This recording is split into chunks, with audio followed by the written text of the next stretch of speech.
할아버지 고향 준식 목사, 아버지 고향 명치 목사, 작은아버지 양치호 목사의 뒤를 따라 3대째 목회를 이어가는 양진호 목사입니다. 이제 나이가 회갑을 지나고 나니까 기력이 탁 떨어져요. 그러니까 특히 오늘 목요일 같은 날 보통 해가 지면 자야 되거든요. 해질이 한 8시쯤 되죠. 근데 이게 수요기대를 하고 나면 썸네일도 만들고 업로드하고 또 이제 집에 있는 수요일날 그 아파트 분리수거하고 뭐 그거 하다 보면 10시 11시 자요. 그러니까 좀 늦게 자다 보니까 다음날 나 못 일어날 뻔했어요. 그런데 이제 아무튼 새벽기도에 설교 준비까지 다 하고 이렇게 자다 보니까 이 몸이 천근만근이에요. 근데 이상하게 참 신기해요. 이 설교를 딱 하려고만 하잖아요. 그러면 힘이 생겨. 누가 주는 힘인지는 모르겠으나 또 그 남들은 한 일주일 내내 설교 준비해야 될 거를 그 책을 봐도요. 한두 시간이면 돼. 왜냐하면 일평생을 태어날 때부터 아버지 목양실 서재에서 자라가지고요. 그냥 늘 자료가 뭐가 있는지 이렇게 보여. 그래서 이 오프라인 책들을 못 버리는 거예요. 이게 그 책을 보고 공부하는 버릇이 있어가지고 그래서 이제 왜 이렇게 힘이 생길까? 그랬더니 2000년 전에도 이 바울 사도는 이게 우리랑 될 게 아니야. 비교할 게 아니야. 이 사도행전 16장을 보면서 특히 아주 제가 봐도 질려. 이 바울이 1차 전도여행 때 이 안디옥에 출발을 해갖고 실루기아 항에서 구브로 섬, 버가, 안디옥, 이고니온, 루스트라, 더베까지 갔다가 다시 더베, 루스트라, 이고니온, 안디옥, 버가, 이탈리아에서 배 타고 쭉 와서 다시 안디옥으로 오죠. 근데 이 사람들이 이제 전도여행을 떠나려고 하는데 바나바가 나가라는 요한도 데려가자. 자기 생질이니까. 사람이요 어쩔 수 없이요 인맥, 항맥, 그 50 때는 하나회, 그리고 지난 정부 때는 충암파 막 이런 것처럼 그리고 뭐 그 이씨조선 막 이런 것처럼 그 항맥, 인맥 이런 게 무서운 거예요. 근데 아무튼 그래야지 생지를 데려가자 그러니까 1차 전도여행 때 이렇게 가다가 좀 힘들다 도망친 놈을 왜 데려가? 그래갖고 바울 사도하고 싸워. 근데 싸우는데 엄청 심하게 싸워요. 그래가지고 바울이 삐쳐갖고 그냥 가버려. 그 2차 전도여행이 그렇게 뭐 신나게 한 게 아니라 싸우면서 이제 헤어지는 거야. 그런데 바나바는 동방교회의 상징이 됩니다. 동쪽으로 주로 동쪽 전도하거든. 바울 사도는 이제 서쪽으로 전도해요. 서방교회의 상징이 되는데 이제 이 사람이 재밌는 게 뭐냐면은 전도여행을 떠나는데요. 여기 먼저 이제 이 빨간 거는 1차 전도여행이에요. 빨간 거는 1차 전도여행. 빨간색은 1차 전도여행. 1차. 그리고 이 검정색은 2차. 검정색은 2차. 자, 여기 이 사람이 안디옥에서 이제는 더베로 가네. 자, 1절 봐봐요. 바울이 더베와 루스드라에도 이름에 자 더베하고 또 여기에 이 루스드라로 가요. 아니다 이쪽이다.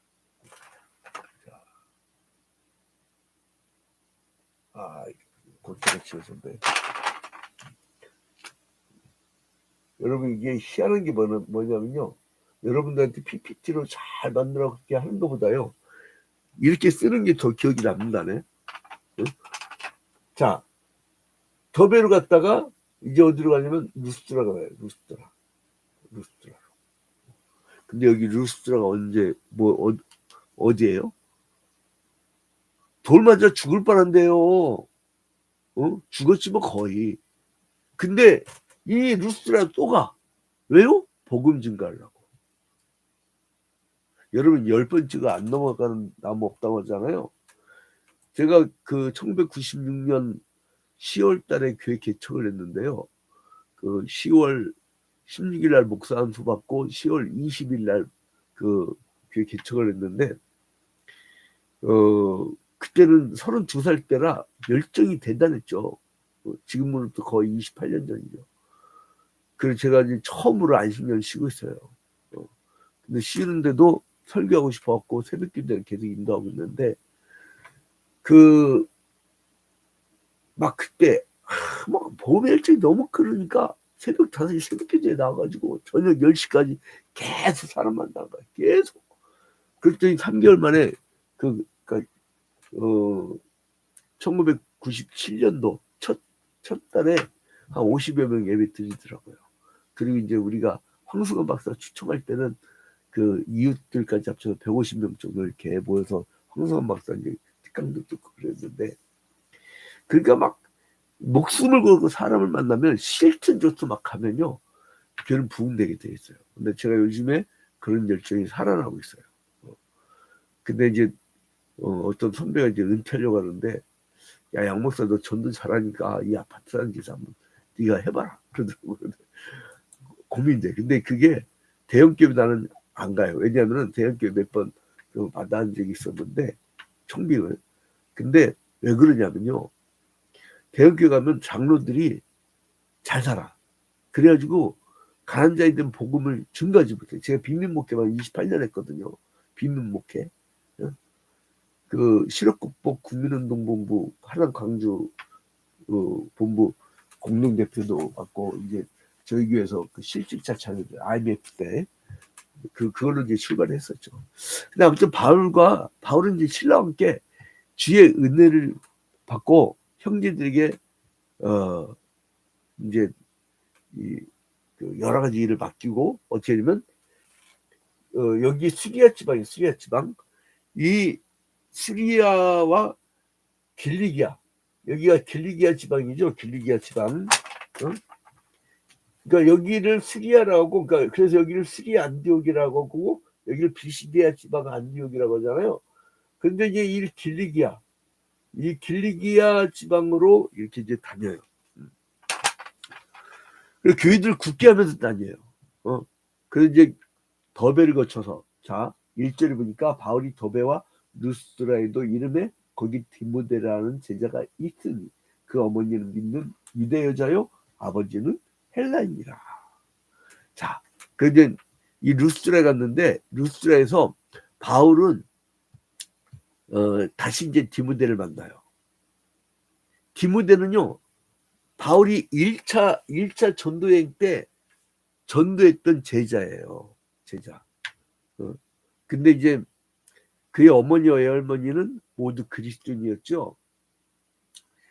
자, 이제 이제 어머니는 유대 여자였고 아버지는 헬라인이었다 이거예요. 헬라인이라는 말은 뭐냐면 이쪽을 헬라 문명이라고 했거든. 헬라 문명, 여기가 이제 유대 문명. 이제 문명이라고 할 수도 없지만 아무튼간에 이제 그 루스드라 이고니온의 형제들에게 이제 칭찬을 받았던 사람이에요. 디모데가. 이 루스드라하고 이 이고니온은 한 29km 떨어졌으니까 30km 정도 떨어진 거죠. 30km를 외우면 쉬워요.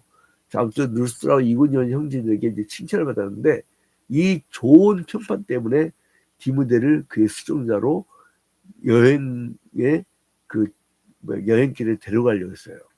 근데 이제 문제가 뭐냐면 바울의 복음을 받았던 유대인들이 디모데가 유대계 어머니는 주었지만 할례를 받았지 않기 때문에, 그러니까 유대인들은 참 끈질겨요. 이놈들이 예루살렘에 핍박해갖고 스데반 집사를 돌로 쳐 죽여가지고 순교당하게 해서 결국 유대인들이 흩어져갖고 쭉 왔잖아요.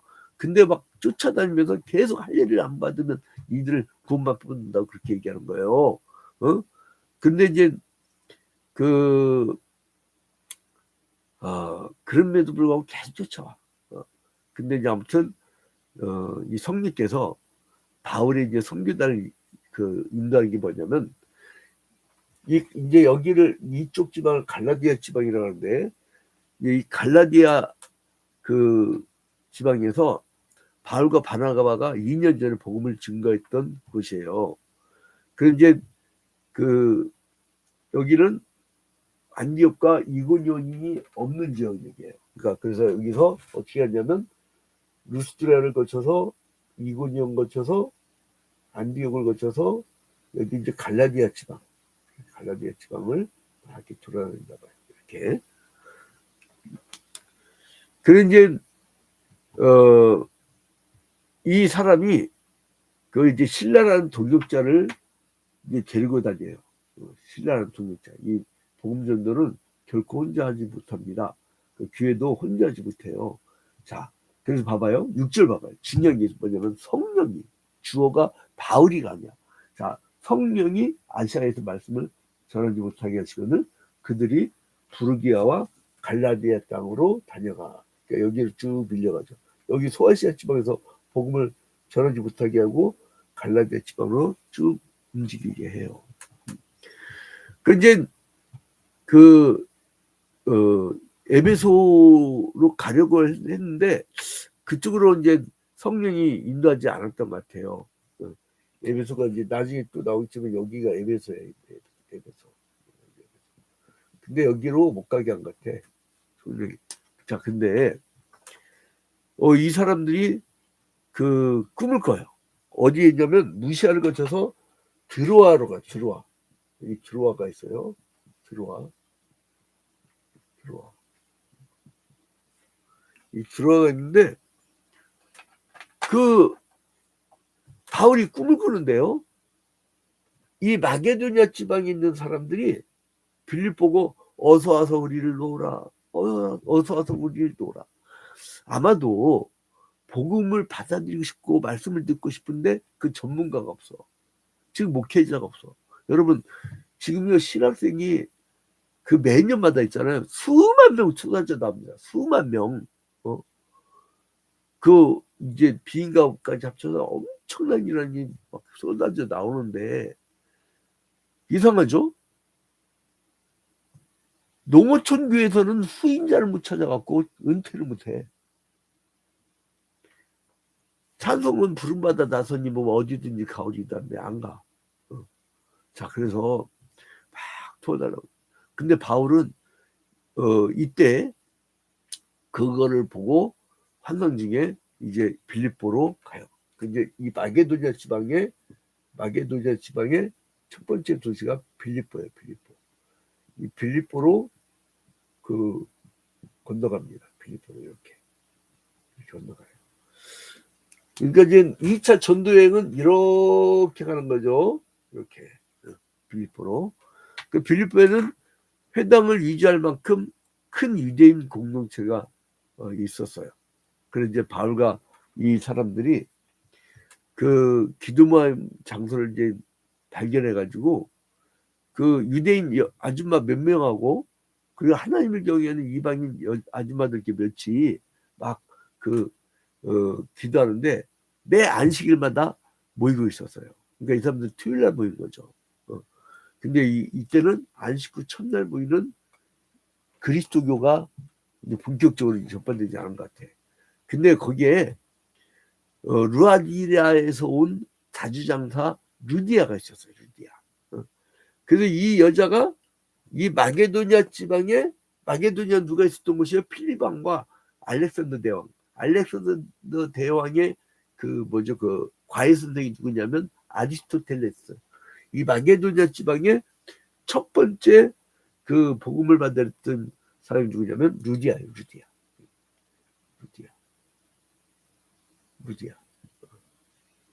루디아 사람이 있으니까 좀 헷갈릴 텐데 가급적 사람이 나왔으니까 이 지역 이름을 계속 써야 되니까. 마게도냐 지방에 첫 번째 전도가 됐던 게 바로 루디아입니다. 자주장사 루디아.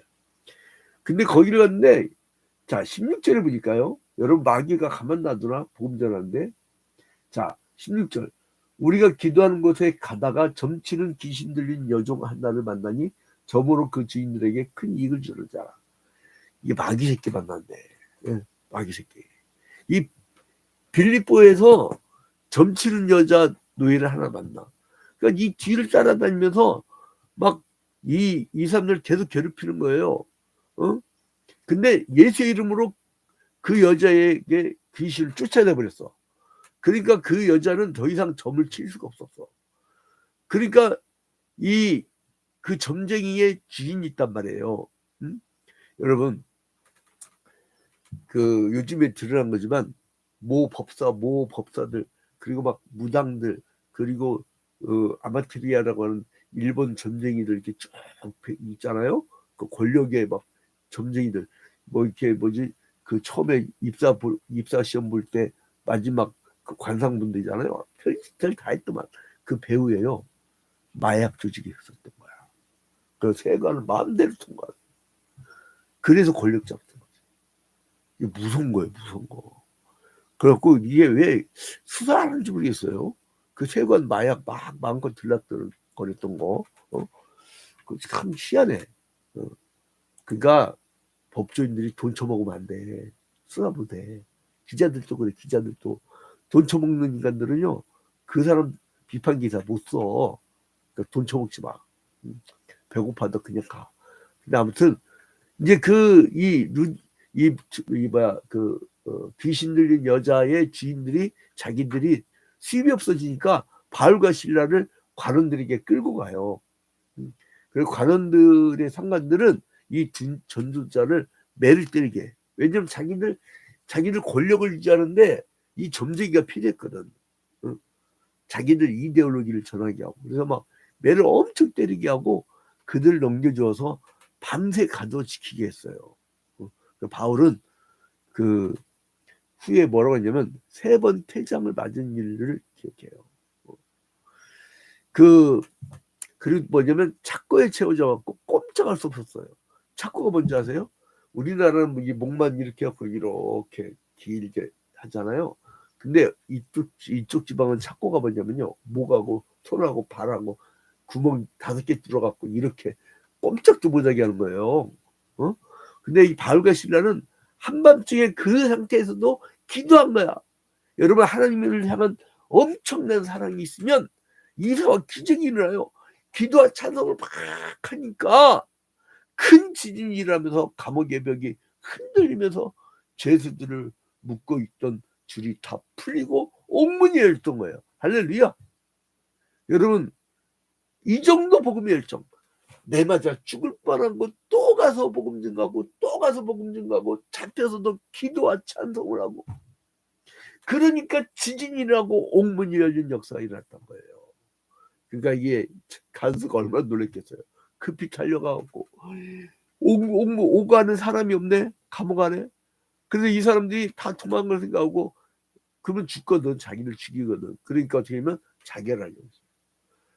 그러니까 바울은 그가 이제 칼에 엎드려갖고 막 자결하려고 하니까 그 순간 급히 소리쳐서 멈추게 했어요. 그래서 이 간수에게 이제 제일 필요한 게 뭐예요? 구원이야, 구원. 그래서 이제 이 간수가요, 나중에는 예수를 믿고요, 그리고 온 가족이 다 전도되고 다 세례를 받게 돼요. 자, 그래서 상관들은 이 달갑지 않은 손님들을 내보내라고 명령을 해요. 왜냐면 무서우니까. 역사가 일어나니까. 여러분, 세상 사람들이, 우리 그리스도인들이 정말 열정을 갖고 복음을 전가하잖아요. 사람들이 반합니다. 사람들이 반해요. 제가 놀랐어요. 제가 막 일정하게, 지금 너무 무더워갖고 못 올라가는데, 우리 교회 바로 뒷동산이 서울 둘레길 강동그린의 143 코스예요. 관광지야. 사람들 어마무시합니다. 근데 거기에서 막 매번 전도지 돌리니까 교회 안 다니고 교회 평생 한 번도 안 다니는 사람이 좀 달래. 왜 저기 혼자 힘드신 것 같아. 그래서 지들이 같이 나눠줘요. 어떤 한혜석 박사라는 사람은 내가 전도지 돌리다 떨어지잖아요. 그럼 가방에서 2만 원 꺼내. 그러더니 줘요. 이게 뭐야 했더니 본인도 돌린대. 그러니까 여러분, 열정을 가지고 뭐든지 하면, 꼼지락이라도 거리면 역사가 일어납니다. 힘내세요, 힘내세요. 그게 가정에서, 직장에서, 사업처에서, 그리고 또한 그 교회와 사회와 국가 민족에서 열정을 가지고 정말 반듯하게 그 행하면은 성령께서 도와준다는 사실을 기억하시기 바랍니다.